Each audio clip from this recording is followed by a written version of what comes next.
So what makes a nation? Is it simply anyone who lives within the borders of a country, or is there something more to it? Well, they're debating that question right now in the Netherlands, which is holding an election on Wednesday. One of the top polling parties is the Party for Freedom. It's led by Geert Wilders, who has called for halting Muslim immigration into that country and pulling the Netherlands out of the European Union.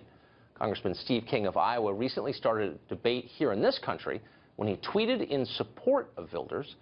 He wrote this: Wilders understands that culture and demographics are our destiny. We can't restore our civilization with someone else's babies. Well, King's comment was denounced as bigoted by many, including the Speaker of the House, but he has not apologized. Congressman King joins us tonight to explain. Congressman, thanks for coming on. Oh, thanks for having me on, Tucker. I appreciate it. So you've seen the reviews, obviously, of your tweet, and the left was merciless. I mean, some of them were unbelievable. John Lewis called you bigoted and racist.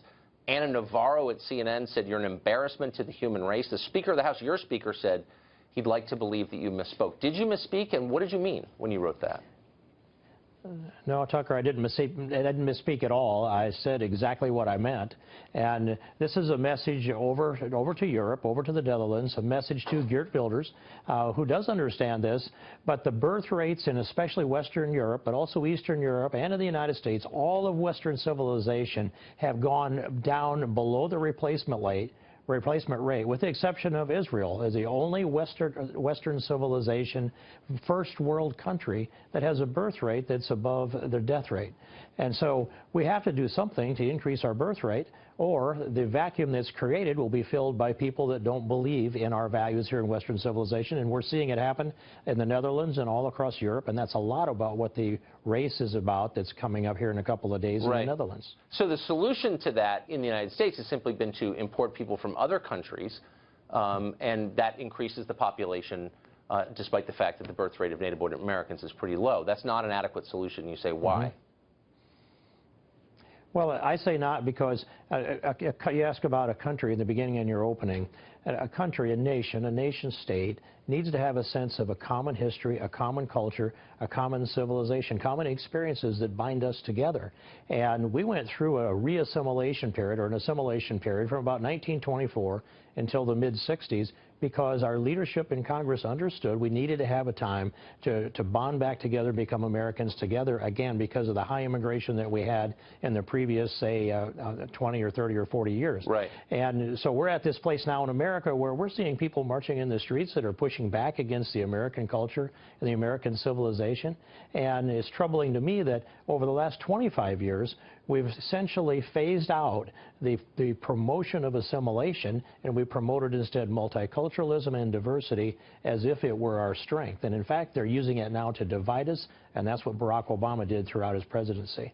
Everything you said, I think, is defensible and probably right. The problem with the tweet was that it suggested there's a racial component to American identity. Do you think that there is?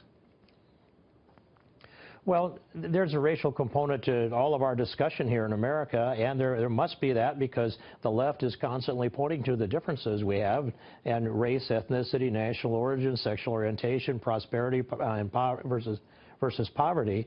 But I'll say this, that we are all God's children. We are all created in His image. And America has been the most successful nation in merging these distinctions together on the common foundation of rights that come from God.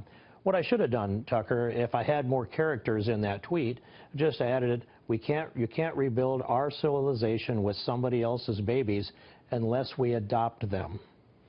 So the idea is it doesn't matter what ethnic group the people come from as long as they share the same culture and language and shared history? Is that what I don't want to lead you to that, but is that what you're saying or not? No, that is what I'm saying. Is if we're bound together by those, and by the way, language is the most powerful unifying force known throughout all of history. Having a common language. If we share those things, then we can communicate with each other. We can do it instinctively. And on top of that, English is essentially a carrier of liberty, and it expresses freedom and liberty more effectively than any other language on the planet. We're so fortunate to have English, our common language. So I mentioned a minute ago that the Speaker of the House, your leader in the House, Paul Ryan, was asked earlier by Bret Baier about your tweet, and I wanted to play it for our viewers who might not have seen it. Here it is. I don't think that statement reflects what is special about this country. I would like to think, and I haven't spoken to Steve about this, I'd like to think that he misspoke and it wasn't really meant the way that sounds, and hopefully he's clarified that. So was it a misunderstanding between you, or is there a deep philosophical gulf between the two of you on what you believe? I don't think there is there's no personal friction between us. I think I enjoy a good relationship with Paul. Yeah. Yeah, and I think that Paul he's spoken about a different view on how we address our borders. I mean, he's surely argued that it increases our economy when people come into America. He's more of an open borders advocate by far than I am. I'm the opposite. I think we should restore the respect for the rule of law, or we become a third world country. There's a philosophical difference there, but I think he just misunderstands what I said. And it was characterized by the left as having a race component to it. But you can look down through the words and the language, and there's nothing in my statement that references race in any way. Right. But I do reference culture and civilization, and that's what we've got to restore, is Western civilization for the world, Tucker.